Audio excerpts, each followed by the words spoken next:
আকাশ বাতাস দেখবি যদি আয় রে সাগর আকাশ বাতাস দেখবি যদি এমন আস্তে আস্তে আওয়াজ করছে যেন পেট খারাপ আছে এদের, বেশি জোরে বলা যাবে না, তাই না? সকলের মনে হচ্ছে, সকলেই যেন অসুস্থ মনে হচ্ছে। অসুস্থদের জন্য এই প্রোগ্রাম নয়, সুস্থ মানুষ এই প্রোগ্রাম দেখবে। এবং পিছনে যারা আমাকে বারবার বলতে হচ্ছে মায়েদের জন্য। আর আরও একটা গুরুত্বপূর্ণ বিষয়, দুনিয়াতে যে কোনো প্রোগ্রামে ইনভাইট করলে সব থেকে বেশি উপস্থিতি মায়েদের থাকে, তাই মায়েদেরকে বেশি জোর জবরদস্তি করাও যাবে না। হয়তো প্রোগ্রামই হবে না আগামীতে আমরা ভাবনা চিন্তা করেছি পুরো প্রোগ্রাম মায়েদের জন্য হবে এবং পুরুষদের জন্য পর্দার সাথে দেখার ব্যবস্থা হবে। কি বলেন আপনারা?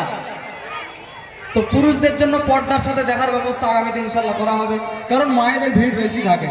তো যাই হোক, জায়গা নেই ভিতরে, যার কারণে অনেক মায়েরা সামনে এসে বসে আছেন। যদি জায়গা থাকে অবশ্যই আমি অনুরোধ করবো সেই সমস্ত জায়গায় গিয়ে একটু বসে যাবেন। যে সমস্ত মায়েরা বসে রয়েছেন পর্দার ভিতরে, তারা একটু সামনে যদি আগিয়ে যায় ইনশাল্লাহ পিছনে অনেক মায়েরা বসার জায়গা পেয়ে যাবে। বাবুরা সকলে একটু চুপ করে বসে যাও। এখন আপনাদের সম্মুখে রূপসার কাছ থেকে আমরা একটা বায়ান উপহার পেতে চলেছি, যে বায়ানের ঝংকারের মাধ্যমে আমাদেরকে